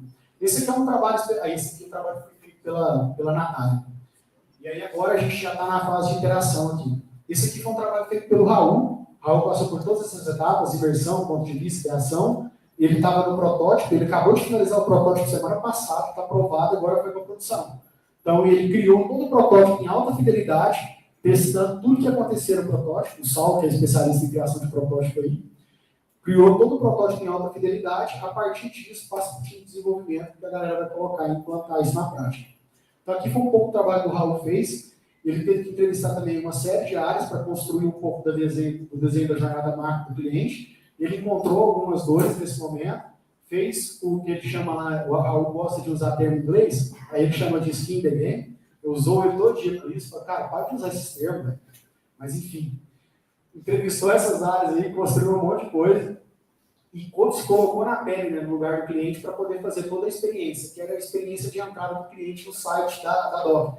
Quando um prospect entra, um lead entra, ele passa por uma série de formulários e tem uma jornada gigantesca que o Raul conseguiu mapear, entender como é que era, criar um pouco do que a gente chama hoje lá de CP, que é o perfil de cliente ideal, e a partir disso prototipar uma nova experiência para o cliente no site. Então, quando a gente pensa em criar, dentro do contexto do Design Thinking, eu não posso simplesmente chegar no Raul e falar assim, Raul, vai lá e cria uma nova experiência para o cara entrar no site da Doc. Ele pode ir lá e falar assim, beleza, que é o que a galera faz. Aí ele vai lá, olha como é que tá, e traz um monte de ideia, começa a propor. Ó, se a gente fizer isso, se a gente fizer aquilo, se a gente fizer aquilo, se a gente fizer isso, traz um monte de ideia, aí o povo acha bonito, principalmente o povo de marketing, que trabalha com marketing aí, sabe o que eu estou falando, que o povo de marketing adora dar ideia. E aí dá as ideias, o povo fala, nossa, cara, você é um gênio, vamos resolver isso aqui, vamos colocar essas ideias. E aí coloca as ideias, e aí vira poucas ideias. O negócio não vai. E fica um monte de gente empurrando as coisas, tentando fazer acontecer, e o negócio não sai do lugar. Por quê? Porque está preso na ideia. Agora aqui não, cara. Aqui você vai em fundo. Então, o que eu mais peço para os meus meninos, e que eu quero deixar de mensagem para vocês hoje é, quão profundo vocês estão indo? Quando vocês estão criando um produto ou serviço, quão profundo vocês foram nas investigações para poder entender o que vocês estão criando? Qual que é o problema fundamental que vocês estão tentando resolver? E para eu poder resolver um problema fundamental, eu preciso ter o quê? Eu preciso ter empatia com quem vai usar o produto ou serviço. Quem vai criar? Quem vai usar isso? Por exemplo, eu estava conversando com a Vanessa está ali em cima desse copo. E aí, isso aqui é um exemplo excelente da galera que está dentro do escritório, criando, achando que é um gênio, criando a tecnologia mirabolante. Os caras foram lá e criou o Cicobi agora, tinha um cartão que passa por aproximação, contactos, né? Então, o cara chega no cartão e aproxima. Por padrão, é isso. Só quem que é o público do Cicobi? Primeira coisa que os caras fazem quando recebem o cartão, ia lá na Vanessa e fala assim, moça, tem como você tirar esse Wi-Fi para mim? Tira o Wi-Fi para mim, desabilita esse Wi-Fi do meu cartão. Eu não quero esse Wi-Fi aqui, não. Aí você pega. O papel da Vanessa é o quê? Criar relacionamento com o cliente. Agora ela tem que fazer o quê? Desbloquear o Wi-Fi do cartão do cara. Por quê? Porque o gênio que está por trás do computador acha que todo mundo quer pagar por computador. Da onde ele tirou isso? Da cabeça dele. Por quê? Porque a gente vive numa bolha. A gente acha que todo mundo pensa igual a gente. E a gente tem uma ideia, a gente acha que a gente é gênio. Nossa, cara, tive uma ideia fantástica aqui. Os clientes vão adorar pagar por aproximação. Sério? Quanto você conversou? Quantos clientes você entrevistou? Quantas pessoas você validou sua hipótese? Mas por que a gente não faz isso? Porque gera esforço, gera dor. Eu conversar com o outro demanda tempo. Eu tenho que abrir mão do meu conforto para ir lá conversar com o cara, ouvir ele. Lembra um projeto que eu fiz com o pessoal de campo, que faz instalação. E eu fiquei 3 semanas dentro do carro acompanhando os caras. 3 semanas. Você acha que era bom acompanhar o técnico? Era horrível, cara.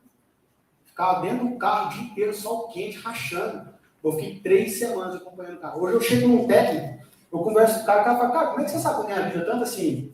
Cara, eu vivi com você, eu. Fiquei 3 semanas dentro de um carro observando. Então, se você chegar num técnico hoje, porque a gente trabalha com experiência do cliente, chega num técnico da Algar e fala assim para ele, o que você faz quando você chega no cliente? Ele fala assim, ué, toca no interfone. E ainda te chama de burrinho, cara. Perguntando o que eu faço quando eu chego no cliente, eu toco no interfone. Sabe o que um técnico faz? E aí, vocês aí em algum momento podem ter tido uma OS recusada? Ou o técnico falou que ia na casa de vocês e não foi? E por várias vezes você teve que ligar lá de novo para chamar? Sabe o que acontece quando um técnico chega na sua casa? Antes de chegar na sua casa, na rua, quando ele vira no porteirão, ele olha, ele sabe qual que é a tecnologia que já tem disponível na sua rua. Ele sabe se a linha se a disponibilidade é aérea, é subterrânea. Quando ele vai passando pelos postes, ele vai observando para ver se tem conexão disponível ou não. Então, quando ele chega na sua casa, ele já sabe que naquele poste não tem disponível. Ele tem que fazer lance de poste. Ou seja, vai ter que subir num poste, passar o fio, descer. Subir no outro poste, passar o fio, descer. Ele tem que fazer 10 lances de escada. Antes de tocar seu interfone. Ele já sabe tudo isso. E isso vai estar o quê? Inconsciente da cabeça dele de como que ele vai te tratar. Porque já sabe se vai dar trampa ou não. Então, quando ele chega na sua casa, ele já analisou tudo isso. Só que ele faz isso o quê? Inconsciente. Por quê? Porque ele é tão competente que ele faz inconsciente. Então, como que se eu pergunto para alguém, respondendo a pergunta do nosso amigo ali também, que é se eu perguntar para o técnico se ele tem essa dor, ele não sabe que ele tem essa dor. Como que eu vou saber disso? Se eu estiver lá, observando esse cara trabalhar. Entendendo como que ele se comporta. O Chico trabalhou como supervisor aqui, vendendo Ambev. A Ambev criou um banco digital. Ela colocou o vendedor da Ambev para criar a conta digital. E os caras lá criando o produto, achando que, tipo assim, velho, nós temos o melhor canal de aquisição de clientes. Nosso vendedor da Ambev.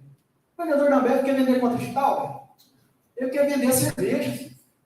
Ele demora 1 hora para vender uma conta digital, ele não ganha nada por isso. Você acha que ele vai vender? Não vai. Aí os caras procuraram a gente para poder entender o que estava acontecendo. Por que os nossos clientes não estão aderindo? O seu canal de entrada está errado. Você conversou com o seu cliente? Você entende como que o seu cliente, no caso é o vendedor, se comporta? Como que é a vida desse cara? Não. Seu produto vai dar certo? Esquece. Então, galera, tem um livro que se chama Tudo é Óbvio, desde que você saiba a resposta. Tudo é óbvio, desde que você saiba a resposta. E o óbvio que eu quero dizer para vocês aqui hoje é a capacidade de ouvir o outro. Isso é óbvio. Quando eu vou criar qualquer produto ou serviço, eu tenho que minimamente me colocar no lugar daquela pessoa. E entender o que essa pessoa sente, o que ela vê, o que ela quer ganhar com isso. Qual que é a tarefa fundamental que ela está tentando realizar quando ela consome um produto ou serviço? Quais são os problemas que essa pessoa tem? Quais são as dores que ela tem? A gente tem que ser especialista nisso. E eu não quero que vocês se tornem especialistas em design thinking. Nossa, eu vou mergulhar em design thinking. Não. Vocês precisam ser especialistas em entender de ser humano. Entender de gente. Se você está criando uma startup, que eu vou fundar uma startup aqui, cara, quem é meu cliente? Essa é a pergunta fundamental. E parece ser óbvia, mas é a mais difícil de responder. A gente está quebrando a cabeça lá para entender quem que é o cliente da DOC. Por quê? É extremamente complexo. É muito complexo. E a gente tem que fazer uma série de perguntas, investigação, entender, mergulhar a fundo ali, até a gente começar a entender realmente o que está acontecendo. Então, se hoje, desse movimento nostálgico que a gente viveu aqui, né, de rever, eu pude rever um monte de amigo, né, de contar um pouco da minha história, trazer um pouco do cenário que eu estou envolvido aqui para vocês, se hoje eu puder deixar uma única mensagem para cada um de vocês aí, criem produtos que vão resolver problemas de verdade. Criem solução que vão resolver problemas do ser humano. Criem soluções que de alguma maneira vai gerar valor positivo para a vida das pessoas. Então se coloca no lugar do outro para criar coisas que vão de fato resolver problemas. Porque se você estiver resolvendo problema, cara, ideia tem um monte de gente no mercado aí que tá bom para dar ideia. Só que sempre que você tiver uma ideia, pensa 10 casos. Cara, qual é o problema que existe por trás disso? E isso, cara, muda tudo. Muda a forma como você leva isso para sua vida. Eu lembro que um cara que participou do workshop lá de Design Thinking na Algarve, o cara chegou em mim e falou assim, cara, a minha cozinha estava toda errada. Eu criei a minha cozinha sem pensar na principal pessoa que usava a cozinha.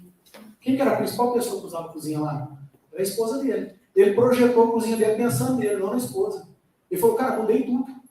Reconfigurei minha cozinha. Que agora eu criei minha cozinha pensando na minha esposa. Eu falei, não, mano, esse cara entendeu o curso, velho. Caraca, mano, esse cara entendeu o curso. Isso me deixa feliz demais. Então, voltando aqui. Empatia, colaboração, experimentação. Se vocês puderem levar alguma coisa de hoje, cara, sejam empáticos, colaborem, co-criem, experimentem, testa, erra. Uma hora vai dar certo. Uma hora vocês vão criar alguma coisa que vai gerar valor para as pessoas de fato. E aí, quais habilidades que eu preciso? Eu coloquei 3 fundamentais aqui. Primeiro é a humildade. Por que humildade?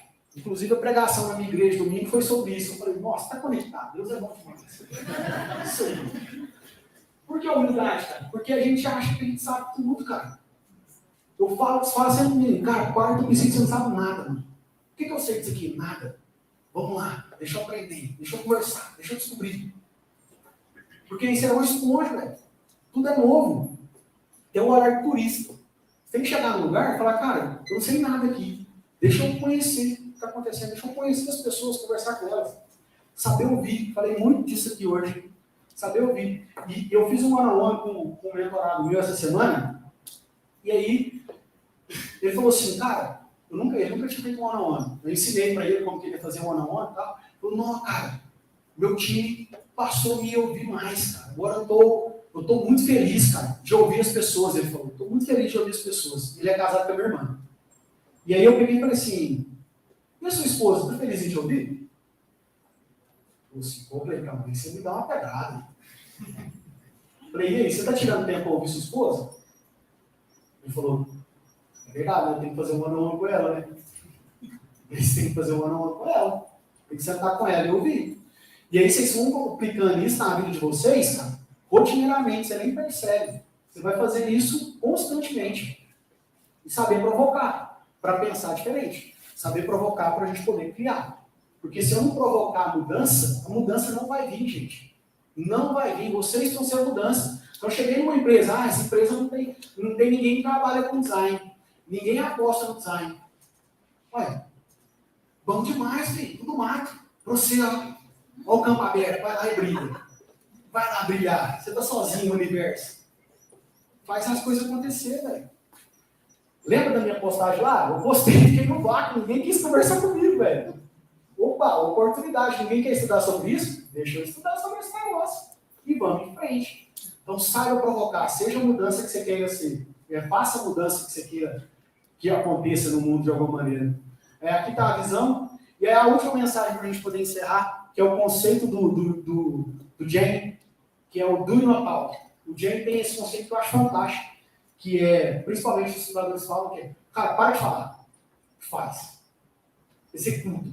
Para de dar ideia. Nossa, que boa ideia. Para de falar das coisas e comece a executar. Eu tenho um monte de amigos que só sabem falar. Nossa, que boa ideia. Nossa, eu fiz isso. Nossa, o que você acha de a gente fazer isso? O que você acha de a gente fazer aqui? Vai lá e faz, brother. Executa. Coloca. Põe esse treino funcionar. Para de falar. Para de falar. Vai lá e faz. Essa é a mensagem do Jane. E aqui tem algumas sugestões de leitura que eu quero deixar para vocês também, que foram alguns livros que, de alguma maneira, abriram a minha mente para poder estudar sobre o tema. Né? E se eu pudesse dar uma única dica, eu deixaria o Isso é Design de Serviço na Prática, para mim é o melhor livro, que é um livrinho de cabeceira, que você tem aí, para você poder usar. E esse caminho do artista também, acho que é para quem quiser começar a atuar na área. Cara, é fantástico esse livro. E me siga aí nas redes sociais, @CleitonCampana, me marca, vai lá e fala assim, ô Cleitão, valeu hoje ele marcar aquela moral lá, que aí eu reposto, aí depois vai que eu vou para a Globo de novo. A Globo me chama para dar entrevista. Então, vou deixar aqui meus contatos, @CleitonCampana. Eu espero fortemente, pessoal, que eu tenha conseguido, de alguma maneira, trazer algumas lições de vida para vocês aqui, que isso possa, né? O meu intuito hoje aqui era, cara, o que eu vou falar para essa galera? Como que eu vou fazer para que o meu conteúdo, de alguma maneira, gere valor para a vida de vocês? E eu espero fortemente que eu tenha plantado uma sementinha do Design Thinking no coração de vocês, que vocês possam extrapolar esses conhecimentos, buscar mais informações, e eu me coloco à disposição para a gente poder continuar esse papo no momento futuro. Muito obrigado pela presença de vocês. Valeu.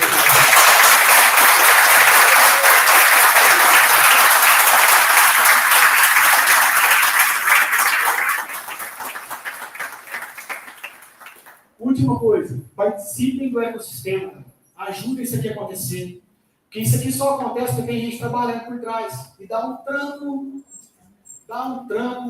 dá ajuda, cria os movimentos que vocês queiram. Cara, vamos fazer um workshop de UX, vamos fazer alguma coisa de produto, cara, ajuda a comunidade, coloca energia nisso, faz essas coisas acontecerem, tem muito espaço para a gente poder trabalhar.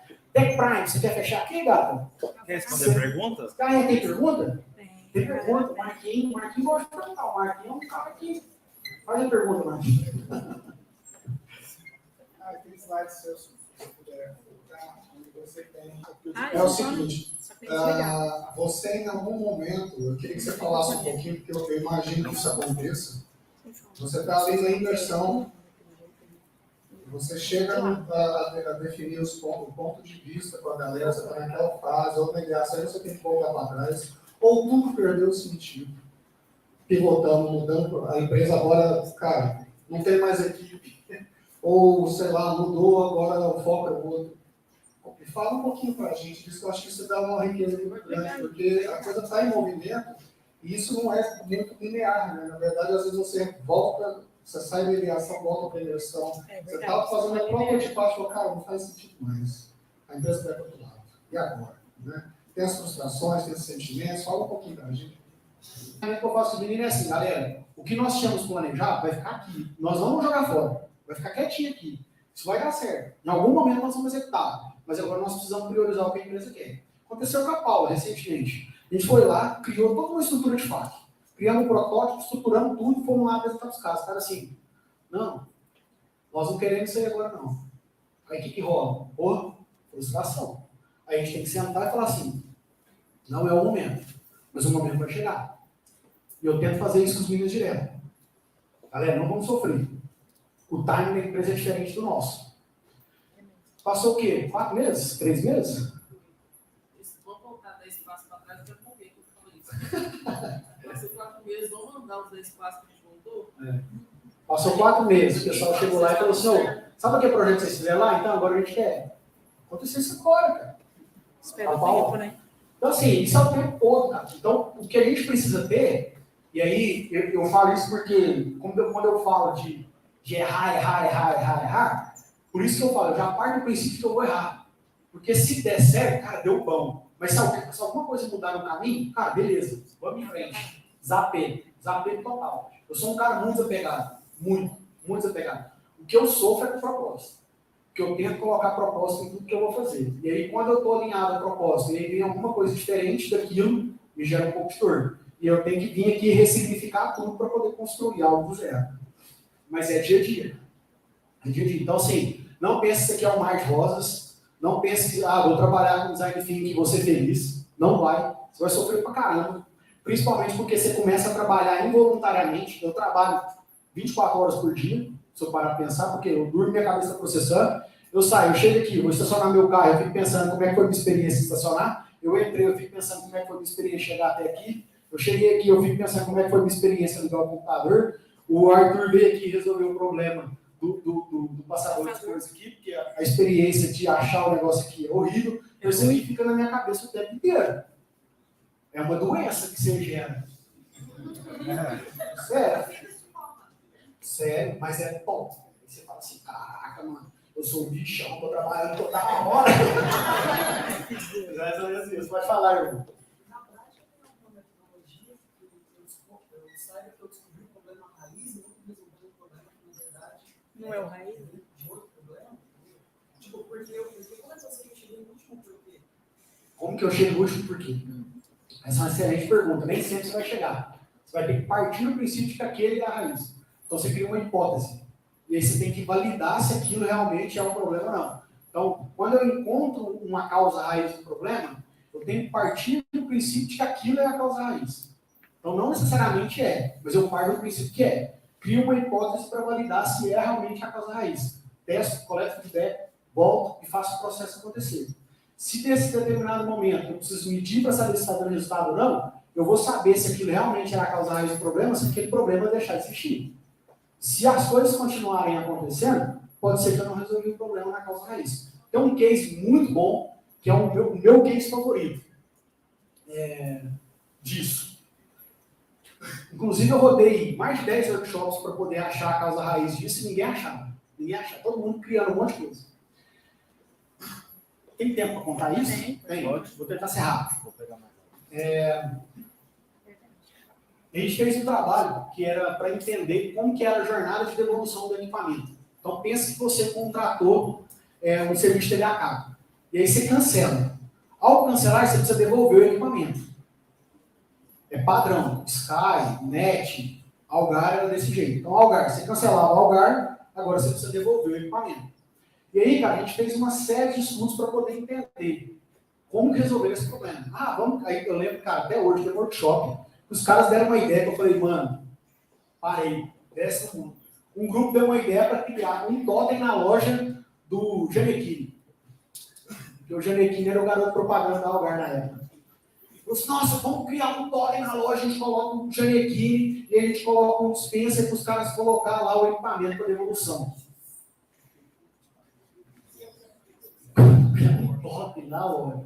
Essa era a ideia do grupo. E aí, cara, as ideias mais mirabolantes. Não, vamos criar um aplicativo. O cara devolve, coloca lá o modem, o equipamento no aplicativo, o técnico vai lá e retira.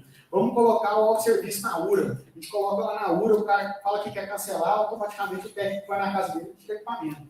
Enfim, um monte de ideia. E aí, nesse processo, eu, particularmente, me cobro muito para poder encontrar a causa raiz. Eu fico matutando, mano. Qual que é o problema? Aí, nesse caso, eu fiquei, cara, qual que é o problema? Isso não é um dia, não, tá? Uma semana, igual eu te falei, eu sou taradão. Fico pensando nisso. Aí passa uma semana e o seu cérebro está processando. Então, a parte do estudo, galera, chama incubação. O que é incubação? Quando você tem um problema e você está em busca da resposta, quando você está inconscientemente, seu cérebro está trabalhando para resolver aquilo sem você saber. E quando você vai fazendo isso muito, você fica resolvendo o problema inconsciente até achar a resposta. É o momento que a gente chama de eureka. A eureka é tipo, nossa, tipo estalo, resolveu o problema. Só que você vai vir na máquina de resolver o problema, velho. É natural. E aí um dia veio a solução para mim. O que foi a solução? A solução foi, cara, por que o cara tem que devolver o equipamento? Esse foi o último porquê.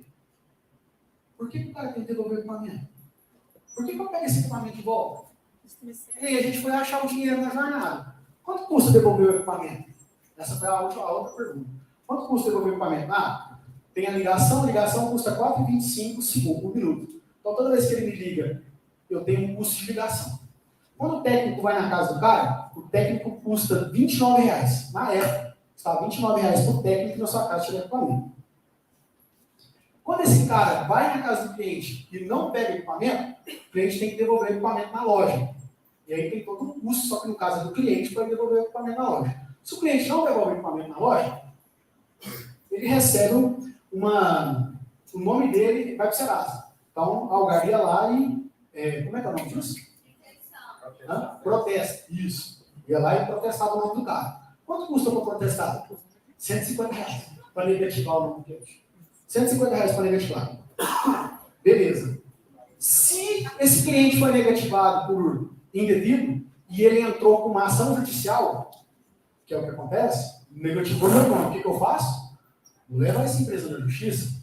Aí ele ia lá e abre uma ação judicial. Em média, R$ 3.000. Cada ação judicial que a Algar levou perdia. Por quê? O cara não devolveu o equipamento, negativou o nome, entrou com uma ação judicial. Fora que o cara ia no Reclame Aqui, metia um pau, ia nas redes sociais, detonado. Aí a gente falou assim, cara, quanto custa esse equipamento? Aí a gente achou o valor do equipamento, R$ 80.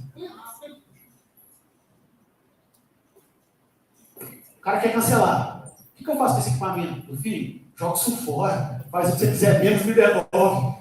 Porque devolver é caro demais, eu não quero esse equipamento, não. 2 milhões de resultado desse projeto. 2 milhões. O Jackson estivesse aqui, ele ia comprovar para a gente, porque foi o Jackson que fez os cálculos na época. E a gente fez. Quero cancelar. O que eu faço com esse equipamento? Joga fora. Se quiser devolver, se devolve. Não quero isso, não. Vende no mercado. Aí, depois a gente achou um outro ganho, cara, que a gente nem tinha mensurado. Que era, a Algar pagava um lugar físico para poder armazenar os equipamentos. Mais dinheiro na mesa. Então, tudo, cara. Aí eu brinco, eu criei uma teoria. Essa teoria é minha, vou escrever um livro sobre isso aí. Eu falo que a melhor jornada é uma jornada que não existe. A melhor jornada é uma jornada que não existe. Ou seja, qual que é a melhor jornada de devolução do equipamento? Não devolver o equipamento. Qual que é a melhor jornada de acompanhar os meus dados no telefone? Não acompanhar os seus dados no telefone. E aí a gente vai usando isso para teorias e teorias em diversos contextos. Então, pensa que, trazendo para o último porquê, respondendo essa pergunta mais diretamente, existe esforço para o cliente? Como que eu elimino o esforço? Como que eu faço para esse cliente não ter que fazer nada? Essa, para mim, é a solução final ideal. Complementando aqui, nessa parte também, durante a imersão e ponto de vista, geralmente tem várias pessoas que estão vivenciando aquela experiência. Então, automaticamente, quando a gente pensa num problema, o nosso subconsciente, a gente já pensa em dar uma solução. E aí, quando a gente envolve na ideação, a gente envolve essas mesmas pessoas que participam da imersão e ponto de vista. Na sua dinâmica, você envolve mais gente nessa ideação, por exemplo, quando a gente traz alguém de fora daquele contexto, a gente consegue eliminar alguns vícios. A gente não enxerga ali, às vezes, um viés para tomar uma certa decisão para ter uma ideia que vai resolver o problema. Como que você lidar nesse momento? Assim, a ideação é bom, às vezes, trazer outras pessoas para tentar pensar uma ideia fora da caixa, ou trabalhar com as mesmas pessoas que trabalharam na direção? Eu, particularmente, gosto de trabalhar com as mesmas pessoas, porque se traz gente fora do contexto, vai surgir ideia nada a ver que não resolve o problema nenhum. Essa é pela minha experiência. Só que pela minha experiência também, as ideações têm um nível muito baixo de qualidade. Muito baixo. Então eu falo para os meus meninos assim, cara, você vai tocar uma ideação, mas eu não quero que você foque na solução que eles criaram. Eu quero que você foque em qual que é o problema que eles identificaram. Porque aí, com base no problema, nós vamos sentar depois e vamos pensar numa solução melhor para aquilo. E nós temos capacidade de criar soluções, na minha opinião, melhores do que quem está inserido no problema. Porque o cara que está inserido no problema ali, às vezes ele não consegue enxergar uma possibilidade diferente. Mas a gente que está de fora e tem conhecimento para poder fazer isso, consegue. Então eu falo muito para eles, cara, foca no problema, traz qual que é o problema, depois a gente pensa na solução. Depois a gente vai pensar se a solução é essa ideal. Tá?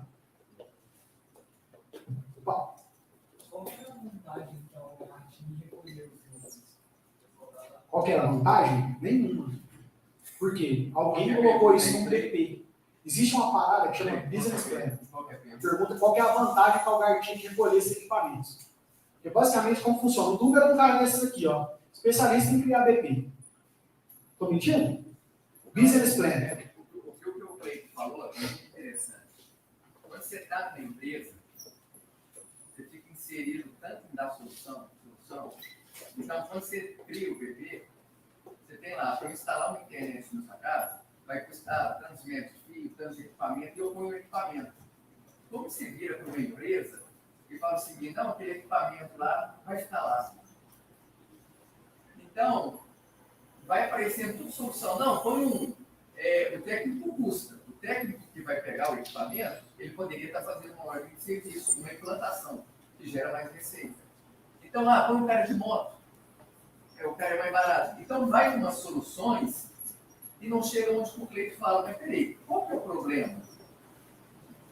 Por que eu tenho que recolher esse equipamento? Porque eu recolho o equipamento, aí eu chego no equipamento, eu não sei se ele está funcionando ou não, aí eu pago uma outra empresa para testar, aí eu pago uma outra empresa para higienizar, eu tenho que colocar uma outra caixa. Se a caixa não for bonita, o cliente vira e fala, não, você quer usar, eu não quero. Então você vai criando uma bola de neve tão grande. E qual que é o problema? Por que eu estou recolhendo isso? Ninguém faz as perguntas. Então, basicamente, como que funciona? Ele falou o seguinte, então por que recolheu? Porque alguém disse. Porque simplesmente alguém disse, alguém virou e falou, ó, tudo que vocês colocarem em campo, recolhe. Simples, muito. Porque o cara está pensando na caixa dele. Então, por exemplo, o cara que tem um produto, tá aqui, tem um PM aqui. Ele não pensa assim, cara, se esse produto der pau, como é que o cliente vai ser atendido? Como é que vai ser o operador de call center atendendo esse cliente? Como é que vai ser o serviço? Então, o serviço ele é mais amplo que o produto. Então, hoje, o que a gente faz dentro do contexto de Customer Experience, que é o que eu trabalho, eu olho para a jornada do cliente em todos os momentos através dos quais ele se relaciona com a minha marca. Eu olho para tudo. A galera de produto olha para um determinado ponto. A galera da tecnologia olha para um determinado ponto. Ele não tem a visão cross do cliente. Não tem essa visão ampla.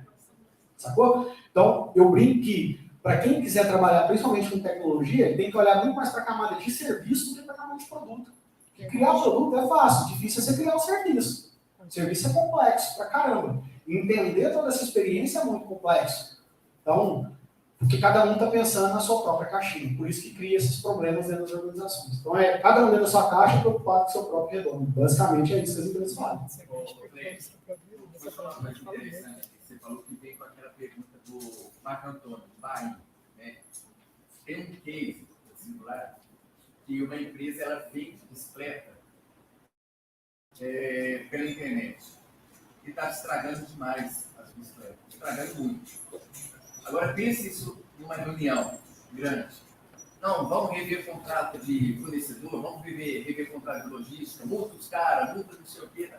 Veio um cara e falou, peraí, troca a caixa da bicicleta, que é uma caixa de papelão, põe um desenho de uma televisão. Essa televisão o pessoal tem cuidado. Agora, qual que é a cultura da empresa para você, como um especialista, que ganha 20 pontos, virar uma empresa e levantar uma ideia dessa? Eles vão falar, cara, o cliente paga 30 pontos para o cliente e vem falar uma lorota dessa. Então tem muito Funciona. E funciona, né? Funciona. Por isso você tem que testar. Tem que testar. Coletar feedback. Ver se está indo para o resultado. Vamos para a última pergunta? É uma pergunta que também poderia ser uma solução. Exemplo, a gente, no exemplo que você deu de coletando equipamento, seja lá um roteador que você está na internet na casa do cliente. Ao longo do período, esse equipamento vai ficar obsoleto. Se o cliente ainda mantém o contrato de fidelidade com a empresa, não seria melhor e talvez mais viável oferecer um novo modelo com um melhor plano, fazendo a substituição e coleta do outro, a não ser que, voltando ao contexto da pergunta, a não ser que o cliente deixou ou cancelou o serviço, a empresa teria alguma responsabilidade ecológica sobre o lixo eletrônico dela. Sim. Aí que entra a coleta, né, de alguma maneira eu preciso coletar isso. Se o cara quiser me entregar, eu vou pegar. Se ele quiser me entregar, eu vou pegar. E a empresa é responsável por isso. Então, isso não mudou. Isso continua acontecendo. O que eu deixo de fazer é multar o cara, cobrar o cara, entendeu? Eu deixo isso, como eu posso dizer, sem responsabilidade para o cliente. Agora, essa questão de fazer upgrades, cara, é uma coisa que por exemplo, na Algar a gente estava criando um movimento muito forte para isso, na época. Por quê? Porque a base da Algar é antiga, tem muitos usuários antigos. Quando a gente olha para o custo de aquisição de cliente, é muito mais caro você adquirir novos clientes do que você manter a sua base. É mais barato você manter a sua base de clientes do que você ir em busca de novos. Então a gente tentava trazer um pouco dessa visão lá para a galera poder entender. Só que é uma briga, uma luta contínua. Aqui, cara, você tem que trazer um monte de dados e um monte de coisas para os caras entenderem aquilo. E nem sempre é simples você trazer todas essas informações. Mas, cara, é briga diariamente. Contínuo. Beleza, galera? Fechou? A gente explorou um pouco mais o tempo, mas muito obrigado pela participação de vocês. Contem comigo que eu puder ajudar. Tamo junto. Valeu demais. Um abraço.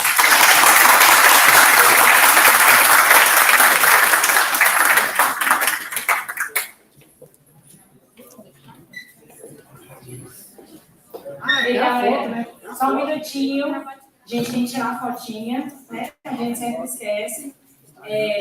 Obrigada, Cleiton. O partilhar com a prática, né, gente? A teoria na prática é outra coisa. E o Cleiton trouxe isso muito claramente aqui para nós, que a teoria na prática é outra coisa. A vida na selva é bruta, eu uso essa frase. Quando algum traz alguma teoria pronta, eu falo, a vida na selva é bruta. A Tech Prime agradece vocês. Tem alguns QR Codes esparramados por aí. Estamos de olho em vocês, vem trabalhar com a gente. A gente está precisando muito de gente. Gente que pensa, gente que não tem só ideia, não. Gente que entende que isso aqui é um loop infinito. Aqui nós estamos nessa busca.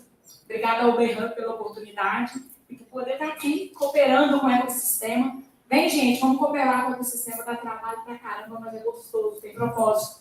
Tá bom? Um abraço a todos, bora tirar foto da porta.